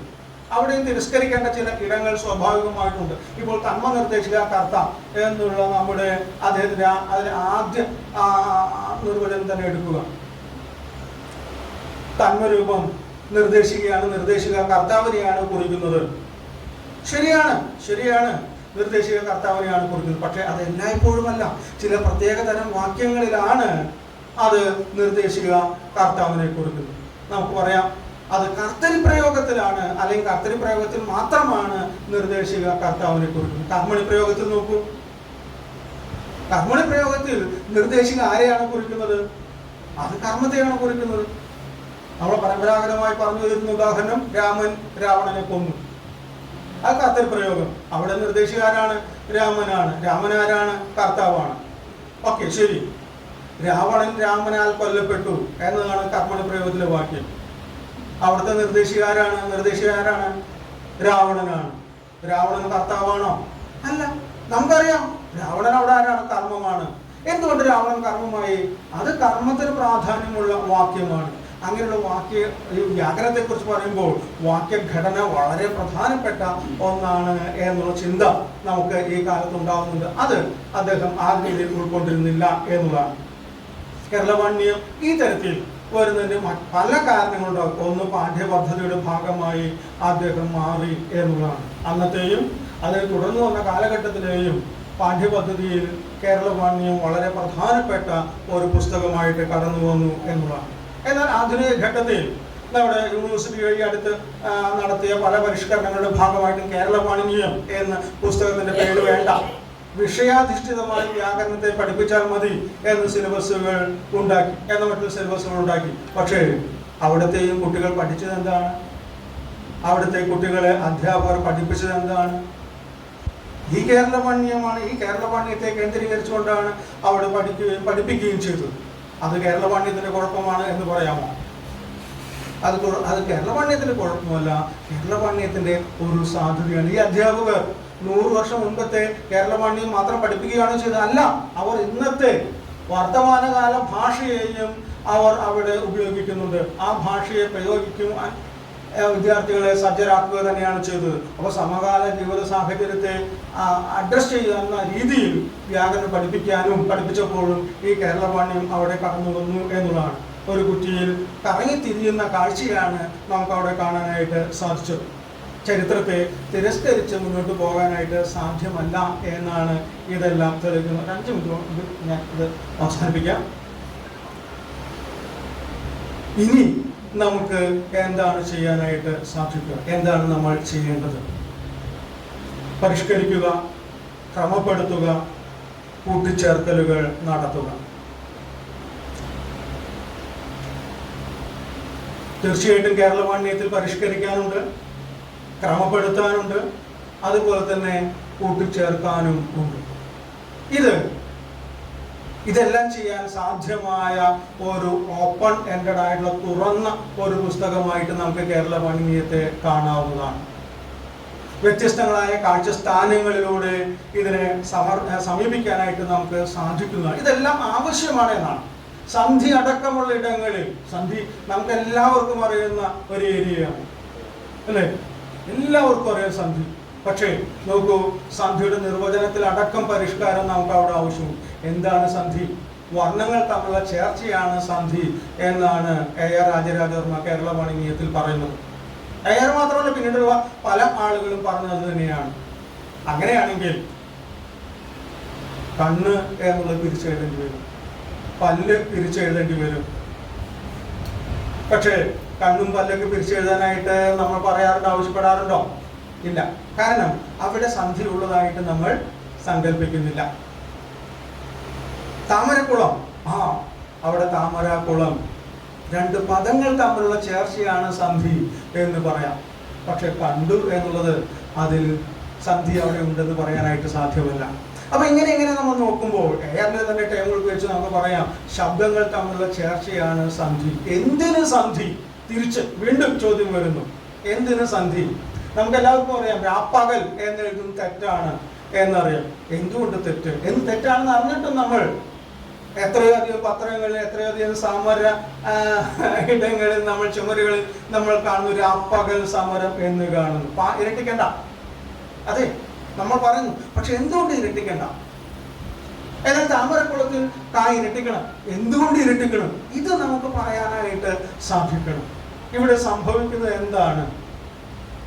താമര, കുളം രണ്ടും നമ്മൾ രണ്ട് പദം എന്ന നിലയിൽ നമ്മൾ നോക്കുമ്പോൾ രണ്ടും നാമശബ്ദങ്ങളാണ്, രണ്ടും തുല്യസ്ഥാനീയരായ പദങ്ങളാണ്. പക്ഷേ താമരക്കുളം എന്നുള്ള ഒരു സമസ്ത പദത്തിന്റെ ഭാഗമായിട്ട് അത് മാറുമ്പോൾ നമ്മൾ ആരെക്കുറിച്ചാണ് പറയുന്നത്? എന്തിനെ കുറിച്ചാണ് പറയുന്നത്? ഈ കുളത്തെക്കുറിച്ചാണ് പറയുന്നത്. ആ കുളത്തിന്റെ ഒരു ഗുണം മാത്രമാണ്, വിശേഷണം മാത്രമാണ് താമര. ആ താമരയ്ക്ക് അപ്പം എന്തുണ്ട്? നിലയിൽ ചെറിയൊരു നിലഭേദം, താഴ്ച ഏതുണ്ട്? ഈ താമരയ്ക്കുണ്ട്. എന്താണ് താമരയുടെ അർത്ഥം? പരപദത്തിലേക്ക് സംക്രമിച്ചിരിക്കുന്നു. ആ പരപദത്തിലേക്കുള്ള ഈ സംക്രമണത്തെ കാണിക്കാനുള്ള ഉപാധിയാണ് ഈ ഇരട്ടിപ്പ് എന്ന് നമ്മൾ തിരിച്ചറിയുകയാണെങ്കിൽ, അതിനെ ബോധ്യപ്പെടുത്തുകയാണ് എങ്കിൽ, നമ്മൾ നോട്ടീസിന് തയ്യാറാക്കുന്ന സമയത്ത് ഇവിടെ ഇരട്ടിപ്പ് വേണോ വേണ്ടയോ എന്ന് ആശങ്കിച്ച് നിൽക്കേണ്ട ഒരു ആവശ്യവും നമുക്ക് വരില്ല എന്നുള്ളതാണ്.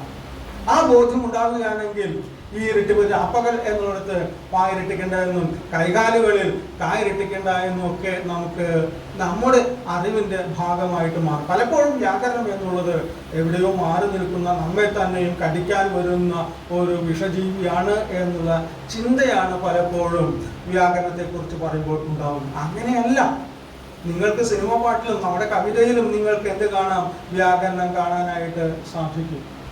അല്ലെങ്കിൽ നോക്കൂ, വ്യാകരണ ബോധം ഇല്ലാതെ എങ്ങനെയാണ് നിങ്ങൾക്ക് നല്ലൊരു കവിത ആസ്വദിക്കാനായിട്ട് സാധിക്കുക?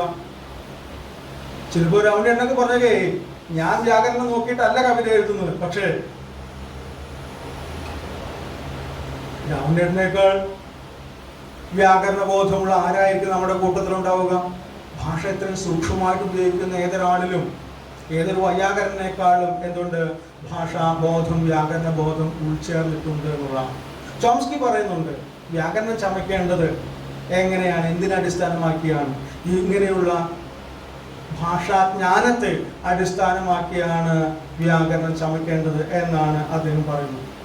വേലിക്കെട്ട് നോക്കൂ, വേലിക്കെട്ട് ഇവിടെ ഇരട്ടിപ്പ്, ഒരിടത്ത് ഇരട്ടിപ്പുണ്ട്, ഒരിടത്ത് ഇരട്ടിപ്പില്ല. താലിക്കെട്ട് ഇങ്ങനെയുള്ള ധാരാളം ഉദാഹരണങ്ങൾ നമുക്ക് പറയാം. ഒരിടത്ത് ഇരട്ടിച്ചു, ഇരട്ടിച്ചു, മറ്റൊരിടത്ത് ഇരട്ടിപ്പ് വന്നിട്ട്. എന്തുകൊണ്ട്? ഈ പറയുന്ന അർത്ഥസംക്രമണം അവിടെ സംഭവിച്ചോ ഇല്ലയോ എന്നുള്ളത് തന്നെയാണ് അതിന് കാരണമായിട്ട് വരുന്നത്.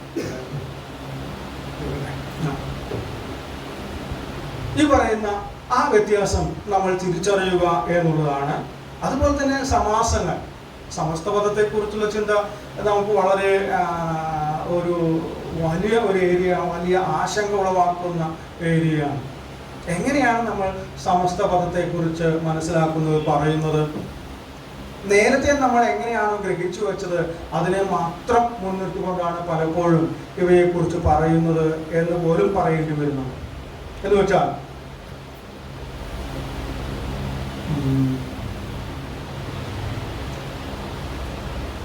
എണ്ണക്കിണർ, എണ്ണക്കപ്പൽ, ഈ രണ്ട് പദങ്ങൾ നോക്കൂ.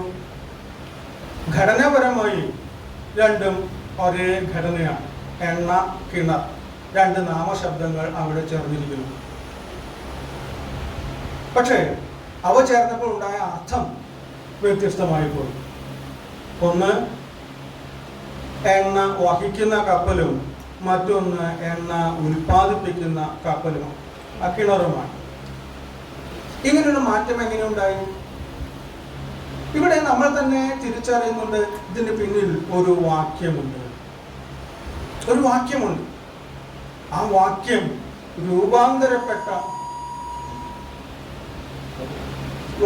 രൂപാന്തരപ്പെട്ടാണ് ഈ തരത്തിലുള്ള സമസ്ത പദങ്ങൾ ഉണ്ടായി വരുന്നത് എന്ന് നമുക്ക് പറയാം. ആ ഒരു ഉദാഹരണം കൂടി പറഞ്ഞ് ഞാൻ അവസാനിപ്പിക്കാം.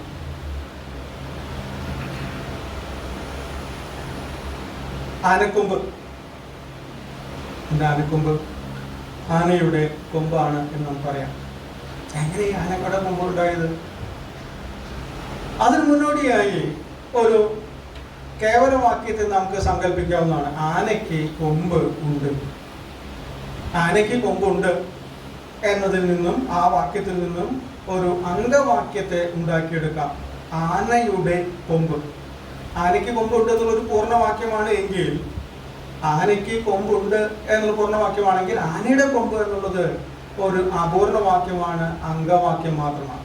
ഈ ആനയുടെ കൊമ്പാണ് അടുത്ത ഘട്ടത്തിൽ എന്താവുന്നു? ആനക്കൊമ്പായിട്ട് മാറുന്നു. എന്ന് പറഞ്ഞാൽ ഒരു സ്ട്രക്ചർ, ഒരു രചനയിൽ നിന്നും മറ്റ് രചന എങ്ങനെ മാറി ഉണ്ടാകുന്നു. ഒരു രചനയിൽ നിന്നും മറ്റൊരു രചനയിലേക്ക്, അതിൽ നിന്നും മറ്റൊന്നിലേക്ക് പോയിട്ടാണ് ഈ പറയുന്ന സമസ്ത പദങ്ങൾ ഉണ്ടായി വന്നിട്ട്. മിക്കവാറും സമസ്ത പദങ്ങളെല്ലാം തന്നെയും ഈ തരത്തിൽ ഒരു വാക്യത്തിൽ നിന്നും രൂപാന്തരപ്പെട്ടു വന്നതാണ് എന്ന് നമുക്ക് പറയാം. ആ വാക്യത്തെക്കുറിച്ചുള്ള ബോധം ഇല്ല എങ്കിൽ നിങ്ങൾക്ക് ഈ സമസ്ത പദത്തെ വിശദീകരിക്കാനായിട്ട് സാധിക്കുകയില്ല. ആനവാരി രാമൻ നായർ, നമുക്ക് എല്ലാവർക്കും അറിയാം. ആനവാരി രാമൻ നായർ അതൊരു സമസ്ത പദമാണ്. ആ സമസ്ത പദത്തിന്റെ ബോധം, അർത്ഥബോധം നമ്മളെ എങ്ങനെ ഉണ്ടായി? അത് ആ കൃതി മുഴുവൻ വായിച്ചിട്ടാണ്. ആ കൃതി വായിക്കാത്ത ഒരാൾ എങ്ങനെയൊക്കെ ആയിരിക്കും ആനവാരി രാമൻ നായരെ മനസ്സിലാക്കുക, അല്ലെങ്കിൽ പൊൻകുരിശു തോമയെ മനസ്സിലാക്കുക? പൊൻകുരിശു തോമ, നമ്മുടെ നാട്ടിലുണ്ടാകും പൊൻകുരിശു തോമകൾ, അല്ലേ? പൊൻകുരിശ് പള്ളിക്ക് സംഭാവന ചെയ്ത തോമയും പൊൻകുരിശു തോമയാകാം. പൊൻകുരിശ് കണ്ട് അന്തം വിട്ടുപോയ തോമയും പൊൻകുരിശു തോമയാകാം.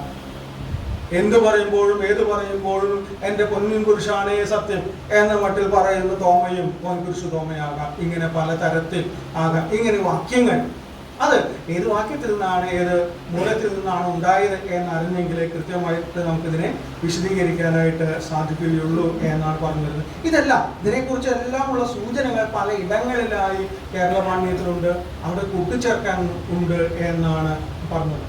ഞാൻ അവസാനിപ്പിക്കുന്നു. സ്വയം തുറക്കാൻ സജ്ജമായ തുറന്ന വ്യവസ്ഥയാണ് കേരള പാണിനീയത്തിൽ ഉള്ളത്. ജനാധിപത്യത്തിൻ്റെ സ്വഭാവവും ഇതുതന്നെയാണ്. കാലത്തിന് അനുസരിച്ച് സ്വയം പരിഷ്കരിക്കാൻ അത് തയ്യാറാകുന്നു. അങ്ങനെ നോക്കുമ്പോൾ ഒരു ജനാധിപത്യ കാലത്തെ വ്യാകരണമായി കേരള പാണിനീയത്തെ വായിക്കാം. പരിഷ്കരണത്തിനും ക്രമപ്പെടുത്തലിനും കൂട്ടിച്ചേർക്കലിനും അത് സജ്ജമാകുന്നുണ്ട്. അത് ചെയ്യേണ്ടതാകട്ടെ വർത്തമാനകാലമാണ് നാം ഓരോരുത്തരുമാണ്.